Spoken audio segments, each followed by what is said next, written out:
ಎಲ್ಲ ವಿದ್ಯಾರ್ಥಿಗಳಿಗೆ simple ಟ್ರಿಕ್ಸಸ್ಗೆ YouTube ಚಾನಲ್ಗೆ ಸ್ವಾಗತ.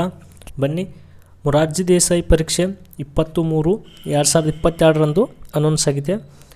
ಯಾಕಪ್ಪ ಅಂದರೆ ಈಗಾಗಲೇ ಎಲ್ಲರೂ ಹಾಲ್ ಟಿಕೆಟ್ನ ಡೌನ್ಲೋಡ್ ಮಾಡ್ಕೊಂಡಿದ್ರಿ. ಗಣಿತ 20 ಕ್ವಶನ್ಸ್ಗಳು ಬರ್ತವೆ. ಓಕೆ, 16 ಕ್ವಶನ್ಸ್ಗಳು ಓಕೆ ಇತ್ತು. ಮತ್ತು ಇವಾಗ ಮಾನಸಿಕ ಗಣಿತ ತೆಗೆದಿದ್ದಕ್ಕೆ 20 ಕ್ವಶನ್ಸ್ಗಳನ್ನೇ ನಿಮ್ಗೆ ಕೇಳ್ತಾನೆ. ಪರೀಕ್ಷೆಗೆ ಸಂಭವನೀಯ ಪ್ರಶ್ನೆಗಳನ್ನು ಯಾವ ಥರ ಕೇಳ್ತಾನೆ, ಯಾವ ಪ್ರಶ್ನೆಗಳು ಹಿಂದಿನ ಕ್ವಶನ್ ಪೇಪರ್ದಲ್ಲಿ ಅತಿ ಹೆಚ್ಚು ಕೇಳಿದ್ದಾರೆ, ಈ ಸಲ ಯಾವ ಕ್ವಶನ್ಸ್ಗಳು ಬರ್ತಾವೆ ಅಂಥೇಳಿ ನಾವು ಡಿಸ್ಕಸ್ ಮಾಡೋಣ. ಸ್ಪೀಡ್ ರಿವಿಷನ್ ಅಂತ ಕರಿತೀವಿ ಅದಕ್ಕೆ. ಅಂದರೆ ಸ್ಪೀಡಾಗಿ ಒಂದೊಂದೇ ಕ್ವಶನ್ಸ್ ತೊಗೊಂಡು ನಾನು ಡಿಸ್ಕಸ್ ಮಾಡ್ತೀನಿ. ಫಸ್ಟ್ ಟೈಮ್ ಯಾರು ಚಾನಲ್ ನೋಡ್ತೀರಾ ಚಾನಲ್ಗೊಂದು ಸಬ್ಸ್ಕ್ರೈಬ್ ಮಾಡಿಕೊಂಡು ವಿಡಿಯೋನ ಎಂಡ್ ತನಕ ನೋಡ್ಕೊಳ್ರಿ. ನೀವು ಸ್ಪೀಡಾಗಿ ನಾವು ಮಾಡಿದಂಥ ಎಲ್ಲ ವೀಡಿಯೋಗಳನ್ನ ಒಂದು ಸತ ಗಣಿತ ವೀಡಿಯೋಗಳು ನೋಡ್ಕೊಳ್ರಿ. ಓಕೆ, ಬನ್ನಿ ಯಾವ ಥರ ಕ್ವಶನ್ಸ್ ಕೇಳ್ತಾನಪ್ಪ ಅಂದ್ರೆ ಸರಣಿಗಳ ಮೇಲೆ ಕ್ವಶನ್ಸ್ ಕೇಳ್ತಾನೆ. ಫಸ್ಟ್ ಆಫ್ ಆಲ್ ಸರಣಿಗಳ ಮೇಲೆ ಫಿಕ್ಸ್ ಕ್ವಶನ್ ಕೇಳಿದಾನೆ. ಕ್ವಶನ್ ಪೇಪರ್ ತೆಗೆದು ನೋಡ್ರಿ ನೀವು, ಎಲ್ಲ ಕ್ವಶನ್ ಪೇಪರ್ನಲ್ಲಿ ಒಂದು ಸರಣಿ ಕ್ವಶನ್ ಕೇಳಿನ ನೋಡಿರಿ. 24 ಹೋಗಿ 20 ಆಗಿದೆ, 20 ಹೋಗಿ 16 ಹೋಗಿದೆ, 16 ಹೋಗಿ ಇಲ್ಲಿ ಏನಾಗಬೇಕು, ಎಲ್ಲದಕ್ಕೂ ಏನೇನಾಗಿದೆಪ್ಪ ಅಂದ್ರೆ -4 ಹಾಕೋತ ಹೋಗಿದೆ. ಅಂದರೆ 16ಕ್ಕೆ -4 ಮಾಡಿರಿ 12 ಬರ್ತೈತಿ, 12ಕ್ಕೆ ಮತ್ತೆ -4 ಮಾಡಿರಿ 8 ಬರ್ತೈತಿ. ಹೀಗಾಗಿ ಇಲ್ಲಿ ಬರಬೇಕಾದ ಸಂಖ್ಯೆ ಎಷ್ಟಪ್ಪ ಅಂದ್ರೆ 12. ಸರಣಿ ಮೇಲೆ ಕ್ವಶನ್ಸ್ನ ಮಾಡಿದ್ದೀನಿ, ಬೇಕಾದ ಸರಣಿದೊಂದು ವಿಡಿಯೋ ನೋಡ್ಕೊಳ್ರಿ. ನೆಕ್ಸ್ಟು ದಶಮಾಂಶ ರೂಪ ನಿಮಗೆ ಇದೆ. ಭಿನ್ನರಾಶಿ, ದಶಮಾಂಶ ಭಿನ್ನರಾಶಿ ಅಂತೇಳಿ ಗಣಿತದಲ್ಲಿ 5ನೇ ತರಗತಿ 4ನೇ ಚಾಪ್ಟರ್ ಇದೆ. ಅದನ್ನು ಕಂಪ್ಲೀಟಾಗಿ ಹೇಳಿದ್ದೀನಿ, ಅದನ್ನು ನೋಡ್ಕೊಳ್ರಿ. ಯಾಕಪ್ಪ ಅಂದ್ರೆ ಅದರಲ್ಲೇ ಡೈರೆಕ್ಟ್ ಕ್ವಶನ್ ಇದೆ. ಇದನ್ನೇ ನಿಮ್ಮ ನೋಡಿರಿ ಮೊರಾರ್ಜಿ ಎಕ್ಸಾಮ್ ಕೇಳಿದ್ದಾನೆ. ಓಕೆ, ಅದಕ್ಕೆ ನೀವು ಆ ಚಾಪ್ಟರ್ಗಳನ್ನ 10 ಚಾಪ್ಟರ್ಗಳನ್ನ ಕಂಪ್ಲೀಟ್ ಮಾಡಿದ್ದೀನಿ. 10 ಚಾಪ್ಟರ್ಗಳು ನೋಡ್ಕೊಳ್ರಿ.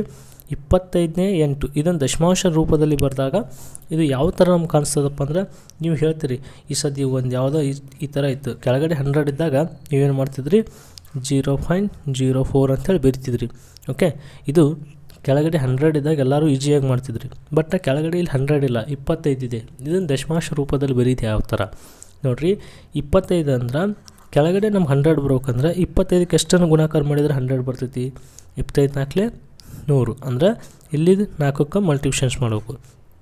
8 4 32, 25 4 100, ಕೆಳಗಡೆ 100 ಬಂತ. ಇದನ್ನು ದಶಮಾಂಶ ರೂಪದಲ್ಲಿ ನಾವು ಈಜಿಯಾಗಿ ಬರಿಬೋದು. ಈಗ 0.32 ಇದರ ದಶಮಾಂಶ ರೂಪ ಏನಪ್ಪ ಅಂದ್ರೆ 0.32. ಓಕೆ, ಈ ಥರ ನಾವು ಬರಿಬೇಕು. ಎ ಇಸ್ ದ ಅಂದರೆ 0.32 is the right answer. Okay, ಇನ್ನು ನೆಕ್ಸ್ಟು ಯಾವ ಥರ ಕ್ವಶನ್ಸ್ ಕೇಳ್ತಾನಪ್ಪ ಅಂದ್ರೆ, ಈಗ ನಿಮ್ಗೆ ತೂಕ ಮತ್ತು ಗಾತ್ರ ಅಂತೇಳಿ ಚಾಪ್ಟರ್ ಇದೆ. ತೂಕ ಮತ್ತು ಗಾತ್ರದ ಮೇಲೇನು ಕ್ವಶನ್ಸ್ ಕೇಳ್ತಾನೆ. ಒಂದು ಹಾಲಿನ ಕ್ಯಾನ್ನಲ್ಲಿ 22 ಲೀಟರ್ 350 ಮಿಲಿಲೀಟ್ರ್. ಲೀಟ್ರ್ ಒಂದು ಕಡೆ ಬರ್ಕೋಬೇಕು, ಮಿಲಿಲೀಟ್ರ್ ಅಂದರೆ ml ಅಂತ ಬರೀತೀನಿ. ಇದನ್ನು ಒಂದು ಕಡೆ ಬರ್ಕೋಬೇಕು. ನೆಕ್ಸ್ಟು ಅದರಲ್ಲಿ 19 ಲೀಟ್ರ್ ಮಾರಾಟ ಮಾಡಲಾಗಿದೆ. ಹಾಲಿನ ಕ್ಯಾನಿನಲ್ಲಿ ಉಳಿದಿರುವ ಹಾಲಿನ ಪ್ರಮಾಣ ಎಷ್ಟು? 19 ಲೀಟ್ರ್ 700 ml ಮಾರಾಟ ಮಾಡಿದ್ದಾರೆ. ಅದರ ಹಾಲಿನಲ್ಲಿ ಕ್ಯಾನ್ನಲ್ಲಿ ಉಳಿದಂಥ ಪ್ರಮಾಣ ಎಷ್ಟು? ಇದನ್ನು ಇಷ್ಟಿತ್ತು, ಇಷ್ಟು ಮಾರಾಟ ಅಂದರೆ ಉಳಿದಿದ್ದಂದ್ರೆ ಇದನ್ನು ಮೈನಸ್ ಮಾಡಬೇಕು. ತೂಕ ಮತ್ತು ಗಾತ್ರದಲ್ಲಿ ಈ ಥರ ಸಾಕಷ್ಟು ಲೆಕ್ಕಗಳನ್ನ ಹೇಳಿದ್ದೀನಿ, ನೋಡ್ಕೊಂಡಿರ್ಬೇಕಾದ್ರೆ 0, 5, 13 ಒಳಗಡೆ 7 ಕಳಿಬೇಕು. ಇವಾಗ ಇವು 13 ಒಳಗಡೆ 7 ಕಳೀರಿ, ಎಷ್ಟು ಉಳಿತಪ್ಪ ಅಂದರೆ, ಒಂದು ನಿಮಿಷ ಇಲ್ಲಿ ಡಿಸ್ಟರ್ಬೆನ್ಸ್ ಅಲ್ಲಮ್ಮ, ನಾ ಇದು ಮಾಡಿದೆ. ನೆಕ್ಸ್ಟ್ ಇಲ್ಲೇನೈತಿ, ಈಗ 13 ಒಳಗಡೆ 7 ಕಳಿಬೇಕು. 13 ಒಳಗಡೆ 7 ಕಳೆದ್ರೆ 6. ಇಲ್ಲಿ 13 ಅಂದ ತಕ್ಷಣ ಇದನ್ನ ಏನು ಮಾಡ್ಬೇಕಪ್ಪ ಅಂದ್ರೆ ಈ ಕೈಲಾನ ಈ ಸೈಡ್ ಕರ್ಕೋಬೇಕು. ಅಂದರೆ ಇದು 12 ಆಯಿತು. ಇದು 9 1 10 ಆಯಿತು. 12ರಾಗ 10 ಹೋದ್ರೆ 2, ಈ ಒಂದು ಕೈಲಾನ ಈ ಕಡೆ ಕಳಿಸ್ಕೊಡ್ರಿ. 1 1 2, 2ರಾಗ 2 ಹೋದ್ರೆ 0. 2 ಲೀಟ್ರು 650 ml ಉಳೀತು. ಈ ಥರ ಕೂಡಿಸಂದಾಗ ಕೂಡಿಸಿರ್ಬೇಕು, ವ್ಯತ್ಯಾಸ ಅಂದರೆ ಕಳೆದಿರಬೇಕು. ಓಕೆ, ಡಿಫ್ರೆನ್ಸು ಅಥವಾ ವ್ಯತ್ಯಾಸ ಅಂತಂದಾಗ ಕಳಿತಿರ್ಬೇಕು. ತೂಕ ಮತ್ತು ಗಾತ್ರ ಚಾಪ್ಟರ್ ನೋಡ್ಕೊಡ್ರಿ. ಯಾಕೆ ನಾವು ಇವಕ್ಕನ್ನು ಹೇಳ್ತಾ ಇದ್ದೀನಪ್ಪ ಅಂದ್ರೆ ಇವೇ ಕ್ವಶನ್ಸ್ಗಳು ಆಗ್ತವೆ, ನಿಮ್ಮ ಚಾಪ್ಟರ್ ಮೇಲೆ ಇವು ಕ್ವಶನ್ಸ್ಗಳೇ ಆಗ್ತಿರ್ತಾವೆ. ಓಕೆ, ಇನ್ನು ನೆಕ್ಸ್ಟ್ ಯಾವ ಥರ ಕ್ವಶನ್ಸ್ ಕೇಳ್ತಾನಪ್ಪ ಅಂದ್ರೆ, ಇಲ್ಲಿ ನೋಡಿರಿ, ಅಪವರ್ ಗಡಿಯಾರದಲ್ಲಿ ಮುಳ್ಳುಗಳು ಉಂಟಾಗಿರುವ ಕೋನ. ಗಡಿಯಾರ ಅಂತೇಳಿ ನಿಮ್ಗೊಂದು ಚಾಪ್ಟರ್ ಇದೆ.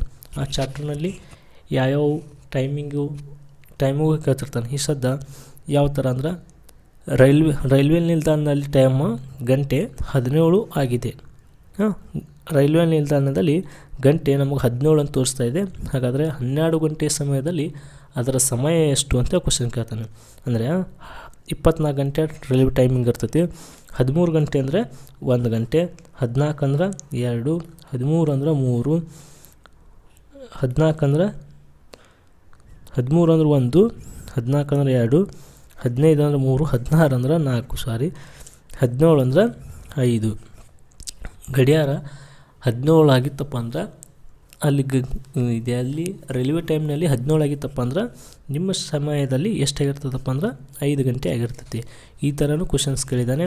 ಅದರ ಜೊತೆಗೆ ಈ ಗಡಿಯಾರದಲ್ಲಿ ಉಂಟಾಗಿರೋ ಮುಳ್ಳುಗಳ ಕೋನಗಳನ್ನು ಕ್ವಶನ್ಸ್ ಕೇಳ್ತಿರ್ತಾನೆ. ಯಾವ ಥರಪ್ಪ ಅಂದ್ರೆ ಈಗ ಒಂದು ಗಡಿಯಾರದಲ್ಲಿ 4 ಗಂಟೆ 30 ನಿಮಿಷ ಆಗಿದೆ. ಹಾಗಾದರೆ ಇದರೆರಡರ ನಡುವಿನ ಉಂಟಾಗಿರೋ ಕೋನ ಎಷ್ಟು ಅಂತ ಕ್ವಶನ್ ಕೇಳ್ತಾನೆ. ಓಕೆ, 4 ಗಂಟೆ 30 ನಿಮಿಷ ಅಂದ್ರೆ 4 ಗಂಟೆ ಮೇಲೆ ಇದು ಮುಳ್ಳು ಇರ್ತದೆ ಅಂತ ತಿಳ್ಕೊಡ್ರಿ. 30 ನಿಮಿಷ ಅಂದರೆ ಎಲ್ಲಿ ಇರ್ತೈತಿ? 6 ಗಂಟೆ ಬಲ್ಲಿ ಇರ್ತೈತಿ. ಓಕೆ, 6 ಗಂಟೆ ಬಲ್ಲಿ ಇರ್ತೈತಿ. ವ್ಯತ್ಯಾಸ ಎಷ್ಟಾಯಿತು? ಇವೆರಡರ ನಡುವಿನ ವ್ಯತ್ಯಾಸ ಎಷ್ಟು? 2. 1 ಗಂಟೆಲಿಂದ ಇನ್ನೊಂದು ಗಂಟೆಗೆ ಎಷ್ಟು ಕೋನ ಹೋಗಿರ್ತದಪ್ಪ ಅಂದ್ರೆ 30 ಡಿಗ್ರಿ ಹೋಗಿರ್ತೈತಿ. ಅಂದರೆ 32 ಎಷ್ಟು? 60 ಡಿಗ್ರಿ. ಓಕೆ, ಈ 60 ಡಿಗ್ರಿ ಗಡಿಯಾರದಲ್ಲಿ ನಿಮಿಷದ ಮುಳ್ಳು ಮುಂದೆ ಹೋಗಿತ್ತಪ್ಪ ಅಂದ್ರೆ ನಾವೇನು ಮಾಡ್ಬೇಕಪ್ಪ ಅಂದ್ರೆ ಕೂಡಿಸ್ಬೇಕು. ಅದೇ ಹಿಂದಿತ್ತಪ್ಪ ಅಂದ್ರೆ ಕಳಿಬೇಕು. ನೋಡಿರಿ, ಈಗ 30 ನಿಮಿಷಕ್ಕೆ ಡಿವೈಡೆಡ್ ಬೈ 2 ಮಲ್ಟಿಪ್ಲಿಕೇಷನ್ಸ್ ಮಾಡಬೇಕು. 2 1 2, 2 15 30, 15 30 ಅಂತ ಕರಿತಿರಲ್ಲ, 15. ಅಂದರೆ ಇದು ಗಡಿಯಾರ ಅಂತ ತಿಳ್ಕೊಡ್ರಿ. ಈ ಗಡಿಯಾರದಲ್ಲಿ ಇದು 6ಕ್ಕಿದ್ದಾಗ ಈ ಮುಳ್ಳ 4 ಮ್ಯಾಗೆ ಇರ್ತೈತೆ ಅಂದ್ರೆ ಕರೆಕ್ಟ್ ಇಲ್ಲ, ಅದು ಮುಂದೆ ಬಂದಿರ್ತೈತಿ. ಅದು ಕೂಡ ಮುಂದೆ ಬಂದಿರ್ತೈತಿ. ಗಂಟೆ ಮುಳ್ಳುಕ್ಕಿಂತ ನಿಮಿಷದ ಮುಳ್ಳು ಏನಾದರೂ ಮುಂದೆ ಹೋಗಿತ್ತಪ್ಪ ಅಂದ್ರೆ ಏನು ಮಾಡಬೇಕು? ಓಕೆ, ಈ ಥರ ಎಲ್ಲಿ ಕೇಳ್ತಿರ್ತಾನೆ? ಗಡಿಯಾರದ ಮೇಲೆ ಕ್ವಶನ್ಸ್ಗಳನ್ನ ಕೇಳ್ತಿರ್ತಾನೆ. ಇವು ಕೂಡ ನಾನು ಗಡಿಯಾರ ಅಂತೇಳಿ ಒಂದು ಚಾಪ್ಟರ್ನೇ ಹೇಳಿದ್ದೀನಿ. ಆ ಚಾಪ್ಟರ್ದಲ್ಲಿ ಕ್ಲಿಯರಾಗಿ ಹೇಳಿದ್ದೀನಿ, ನೋಡ್ಕೊಡ್ರಿ. ಓಕೆ, ಈ ನೆಕ್ಸ್ಟು ಏನಪ್ಪ ಅಂದ್ರೆ ಒಂದು ಅಪವರ್ತನ ನಕ್ಷೆ ಕೊಟ್ಟಿರ್ತಾನೆ. ಈ ಥರ ಒಂದು ಅಪವರ್ತನಗಳ ಮೇಲೆ ಕ್ವಶನ್ಸ್ ಕೇಳ್ತಿರ್ತಾನೆ. 54 ಕೊಟ್ಟ ಇಲ್ಲಿ ಎ ಇಲ್ಲಿ ಬಿ ಅಂತ ಕೊಟ್ಟು ನೆಕ್ಸ್ಟ್ ಮತ್ತೆ ಇದಕ್ಕೆ ಹೊಡಿತಾನೆ ಇಲ್ಲಿ ಯಾವ ಸಂಖ್ಯೆಗಳು ಬರಬೇಕು ಅಂತೇಳಿ. ಓಕೆ, ಇನ್ನು ಸಿ ಇಲ್ಲಿ 2 ಈ ಕಡೆ ಇಲ್ಲಿ ಒಂದು ಸಂಖ್ಯೆ ಕೊಟ್ಟಿರ್ತಾನೆ. ಇಲ್ಲಿ ನಾವು ಕಂಡು ಹಿಡ್ಕೋಬೇಕು ಇಲ್ಲಿ ಸಿಗಿ ಅಂದಲ್ಲಿ. ಓಕೆ, ಇದು 3, ಇದು ಡಿ 4. ಅಂದರೆ 54 ನಾವು ಯಾವ ಥರ ಹೊಡಿಬೋದು ನೋಡಿರಿ. ಇಲ್ಲಿ ನೋಡಿರಿ, 6 9 54 ಅಂತ ಹೊಡೆದ್ನೆ ಅಂತ ತಿಳ್ಕೊಡ್ರಿ. ಓಕೆ, 6 9 54. ನೆಕ್ಸ್ಟ್ 3 2 6, 3 3 9. ಅಂದ್ರೆ ಇಲ್ಲಿ ಯಾವ ಥರ ನಮ್ಮ ಸಿರೀಸ್ ಬರ್ಬೇಕಪ್ಪ ಅಂದ್ರೆ 6 9 3 3 ಈ ಥರ ಸಿರೀಸ್ಗಳು ಬರಬೇಕು. ಇವು ಅಪವರ್ತನಗಳಾಗಿರ್ತವೆ. ಓಕೆ, ಈ ನೆಕ್ಸ್ಟ್ ಭಾಗಾಕಾರ ಗುಣಾಕಾರದ ಮೇಲೇನೂ ಕ್ವಶನ್ಸ್ ಕೇಳ್ತಿರ್ತಾನೆ. ಈ ಸಹ ಸುಮ್ಮನೆ 40 2ರಿಂದ ಭಾಗಿಸಿದಾಗ ಬರುವ ಶೇಷ ಎಷ್ಟು? 40 2 1 2 20 40 ಬರುವ ಶೇಷ ಎಷ್ಟು? 0 ಆಗಿರ್ತದೆ. ಓಕೆ, ಈ ಥರ ಸಿಂಪಲ್ ಕ್ವಶನ್ಸ್ಗಳನ್ನ ಕೇಳಿರ್ತಾನೆ. ಈಗ ಇನ್ನೊಂದು ಥರ ಕ್ವಶನ್ಸ್ ಯಾವ ಥರಪ್ಪ ಅಂದ್ರೆ ಸಲ್ಮಾಳು ಒಂದು ವರ್ಷದಲ್ಲಿ 98,508 ಗಳಿಸಿರ್ತಾಳೆ. ಅವಳು ಒಂದು ತಿಂಗಳಿನಲ್ಲಿ ಗಳಿಸಿದ ಅಂದರೆ ಇವಳು ಒಂದು ವರ್ಷಕ್ಕೆ ಎಷ್ಟು ಗಳಿಸಿರ್ತಾಳೆ, ಒಂದು ತಿಂಗಳಲ್ಲಿ ಎಷ್ಟು ಗಳಿಸ್ತಾರಪ್ಪ ಅಂದರೆ ನೋಡ್ಬೇಕಪ್ಪ ಅಂದ್ರೆ ನಾವು 12ರಲ್ಲಿ ಮಲ್ಟಿಪ್ಲಿಕೇಷನ್ ಡಿವೈಡೆಡ್ ಬೈನ ಮಾಡ್ಕೊತ ಹೋಗ್ಬೇಕು. ಯಾಕಪ್ಪ ಅಂದ್ರೆ ಒಂದು ವರ್ಷಕ್ಕೆ 12 ತಿಂಗಳುಗಳಿರ್ತವೆ. ಓಕೆ, ಈ ಥರ ಇದನ್ನು ಮಲ್ಟಿಪ್ಲಿಕೇಷನ್ಸ್ ಮಾಡ್ಕೊಂಡು ಹೋದ್ರೆ ಡಿವೈಡೆಡ್ ಬೈ ಮಾಡ್ಕೊಂಡು ಹೋದ್ರೆ ನಿಮ್ಗೆ ಆನ್ಸರ್ ಬರ್ತೈತೆ. ಓಕೆ, ಇನ್ನು ನೆಕ್ಸ್ಟು ಯಾವ ಥರ ಕ್ವಶನ್ಸ್ ಕೇಳ್ತಿರ್ತಾನಪ್ಪ ಅಂದ್ರೆ ಸುತ್ತಳತೆ ಮತ್ತು ವಿಸ್ತೀರ್ಣದ ಮೇಲೆ ಕ್ವಶನ್ಸ್ ಕೇಳ್ತಿರ್ತಾನೆ. ಅದರ ಮೇಲೆ ನಾನು ಒಂದು ವಿಡಿಯೋನೇ ಮಾಡಿಬಿಟ್ಟಿದ್ದೀನಿ, ಸುತ್ತಳತೆ ಮತ್ತು ವಿಸ್ತೀರ್ಣ. ಅದರ ಮೇಲೇನೂ ಕ್ವಶನ್ಸ್ಗಳು ನೋಡ್ಕೊಡ್ರಿ. ನೆಕ್ಸ್ಟ್ ಸಂಖ್ಯೆಗಳ ಏರಿಕೆ ಕ್ರಮ ಮತ್ತು ಇಳಿಕೆ ಕ್ರಮ ಅಂಥೇಳಿ ಕ್ವಶನ್ಸ್ ಕೇಳಿರ್ತಾನೆ. ಅವಕೂರ ಮೇಲೇನೂ ಕ್ವಶನ್ಸ್ಗಳು ಮಾಡಿದ್ದೀನಿ, ನೋಡ್ಕೊಡ್ರಿ. ನೆಕ್ಸ್ಟ್ ಒಂದು ಬಾಳೆಹಣ್ಣಿನ ಬೆಲೆ 6 ರೂಪಾಯಿ ಆದ್ರೆ ಒಂದು ಡಜನ್ ಬಾಳೆಹಣ್ಣಿನ ಬೆಲೆ ಅಂದರೆ 1 ಡಜನ್ ಅಂದರೆ 12 ಇರ್ತವೆ, 12 72 ಈ ಥರ ಸಮಸ್ಯೆಗಳನ್ನು ಕಂಡು ಬರ್ತವೆ. ಇದ್ರ ಭಾಗಾಕಾರದಲ್ಲಿ ಅಥವಾ ಗುಣಾಕಾರದಲ್ಲಿ ಸಮಸ್ಯೆಗಳಿದಾವೆ. ಆ ಸಮಸ್ಯೆಗಳನ್ನು ಹೇಳಿದ್ದೀನಿ, ನೋಡ್ಕೊಡ್ರಿ. ನಾನು ಈ ಕೂಡ ಯಾಕೆ ನಾನು ಹೇಳ್ತಾ ಇಲ್ಲಪ್ಪ ಅಂದರೆ ಹೇಳಿದ್ದೆ ವಿಡಿಯೋಗಳನ್ನ ಹೇಳ್ಕೊತ ಹೋದರೆ ವೇಸ್ಟ್ ಆಗ್ತೈತೆ. ಅದಕ್ಕೋಸ್ಕರ ನಾನು ನಿಮ್ಗೆ ಯಾವ್ಯಾವ ಚಾಪ್ಟರ್ಗಳು ಬರ್ತಾವೆ, ಯಾವ ಥರ ನಾವು ಓದ್ಬೇಕು ಅನ್ನೋದು ಅಷ್ಟೇ ಹೇಳ್ತಾ ಇದ್ದೀನಿ ಇವತ್ತು. ಓಕೆ, ಇನ್ನು ನೆಕ್ಸ್ಟು 5 ಅಂಕಿಯ ಕನಿಷ್ಠ ಸಂಖ್ಯೆ, 1 ಅಂಕಿಯ ಕನಿಷ್ಠ ಸಂಖ್ಯೆ, ಈ ಥರ ಯಾವ ಕೇಳ್ತಾನೆ ಗೊತ್ತಿರ್ಬೇಕು. ಈಗ 5 ಅಂಕಿಯ ಗರಿಷ್ಠ ಸಂಖ್ಯೆ ಯಾವುದು ಅಂತ ಕೇಳಿದಾಗ 5 9 ಬರೆದ್ಬಿಡ್ರಿ. ಸುಮ್ಮನೆ ನೀವು ಡೈರೆಕ್ಟ್ ಹಿಂಗೆ ನೆನ್ಪಿಟ್ಬಿಡ್ರಿ. ಅದು 99,999 ನಿಮ್ಗೆ ಅನ್ನಕ್ಕೆ ಬರ್ಲಿಕ್ಕಂದ್ರೆ 5 ಅಂಕಿ ದೊಡ್ಡ ಸಂಖ್ಯೆ ಅಂದರೆ 5 9 ಬರೀದು, 4 ಅಂಕಿ ದೊಡ್ಡ ಸಂಖ್ಯೆ ಅಂದರೆ 4 9 ಬರೀದು. ಓಕೆ, ಈಗ 3 ಅಂಕಿ ಅತ್ಯಂತ ದೊಡ್ಡ ಸಂಖ್ಯೆ ಅಂದರೆ 999 ಬರೆದ್ರಿ. ಅದೇ 3 ಅಂಕಿ ಸಣ್ಣ ಸಂಖ್ಯೆ ಅಂದರೆ 1 ಬರೀದು ಅದ್ರ ಮುಂದೆ 2 0 ಕೊಡೋದು. ಇವು ಒಟ್ಟು 3 ಆಗಬೇಕು. ಈ 4 ಅಂಕಿ ಅತ್ಯಂತ ಚಿಕ್ಕ ಸಂಖ್ಯೆ ಅಂದ್ರೆ 1 ಬರೀದು 3 0 ಕೊಡೋದು. ಇವು 4 ಅಂಕಿ ಆಗಬೇಕು ಒಟ್ಟು. ಓಕೆ, ಇವು ಚಿಕ್ಕ ಸಂಖ್ಯೆ, ಇದು ದೊಡ್ಡ ಸಂಖ್ಯೆ. ಓಕೆ, ಈ ಥರ ಆದರೂ ನೆನಪಿಟ್ಕೊಡ್ರಿ. ಈ ಥರ ಕೇಳ್ತಾನೆ. ಮತ್ತು ಇಲ್ಲಿ ಇನ್ನೊಂದು ಥರ ಏನು ಕ್ವಶನ್ ಕೇಳ್ತಾನಪ್ಪ ಅಂದ್ರೆ ಈ ಥರ ಕೊಟ್ಟು, ಈಗ 4 ಅಂಕಿಯ ಸಂಖ್ಯೆ ಮತ್ತು 4 ಅಂಕಿಯ ಸಂಖ್ಯೆಯ 4 ಅಂಕಿ ದೊಡ್ಡ ಸಂಖ್ಯೆ ಮತ್ತು 4 ಅಂಕಿಯ ಚಿಕ್ಕ ಸಂಖ್ಯೆಯ ವ್ಯತ್ಯಾಸ ಕಂಡುಹಿಡೀರಿ ಅಂತ ಕೊಡ್ತಾನೆ. ಅದರೊಳಗೆ ವ್ಯತ್ಯಾಸ ಅಂದರೆ ಇದು ಕಳಿಬೇಕು ಅಷ್ಟೇ. 8ರಾಗ 1 ಹೋದ್ರೆ 9ರಾಗ 1 ಹೋದ್ರೆ 8. ಈ ಥರ ನಾವೇನು ಮಾಡ್ಬೇಕಪ್ಪ ಅಂದ್ರೆ ವ್ಯತ್ಯಾಸಗಳನ್ನು ಕಳಿಬೇಕು. ಅಥವಾ ಕೂಡಿಸ್ರಿ ಅಂದಾಗ ಅವನ್ನ ಮೊತ್ತವನ್ನು ಕೂಡಿಸ್ರಿ ಅಂದಾಗ ಕೂಡಿಸ್ರಿ. ಇನ್ನು ನೆಕ್ಸ್ಟು ದಶಮಾಂಶ ಸಂಕಲನ ಮತ್ತು ದಶಮಾಂಶಗಳ ವ್ಯವಕಲನ ಕೇಳ್ತಿರ್ತಾನೆ. ಏನಪ್ಪ ಅಂದ್ರೆ 13.75 6.50. ಈ ಬಿಂದು ಕೆಳಗಡೆನೇ ಬಿಂದುಗಳನ್ನು ಬರ್ಕೋಬೇಕು ದಶಮಾಂಶ ಸಂಕಲನದಾಗ. 5 5 7 5 12 ಬಿಂದುಕ್ಕೆ ಇಲ್ಲಿ ಬಿಂದು ಕೊಟ್ಬಿಡ್ರಿ. 6 3 9 1 10 1 1 2 20.25. ಈ ಥರ ದಶಮಾಂಶ ಮೊತ್ತ ಮತ್ತು ವ್ಯವಕಲನಗಳನ್ನು ಕೇಳ್ತಿರ್ತಾನೆ. ಈ ನೆಕ್ಸ್ಟ್ ಮಾನಸಿಕ ಗಣಿತದ ಮೇಲೆ 1000 ಸ್ಥಾನಕ್ಕೆ ಅಂದಾಜಿಸೋದು ಅಥವಾ ಗುಣಲಾಭದವನು ಸ್ಥಾನದ ಸಮೀಪಕ್ಕೆ ಅಂದಾಜಿಸಿರಿ, 100 ಸ್ಥಾನಕ್ಕೆ ಅಂದಾಜಿಸಿರಿ, 10,000 ಸ್ಥಾನಕ್ಕೆ ಅಂದಾಜಿಸಿರಿ ಅಂಥೇಳಿ ಮಾನಸಿಕ ಗಣಿತ ಅಂಥೇಳಿ ಚಾಪ್ಟರ್ ಹೇಳಿದ್ದೀನಿ. ಆ ಚಾಪ್ಟರ್ನಲ್ಲಿ ಫುಲ್ ವಿಡಿಯೋಗಳು ಹೇಳಿದ್ದೀನಿ. ಅವನ್ನ ಕಂಪ್ಲೀಟಾಗಿ ನೋಡ್ಕೊಡ್ರಿ.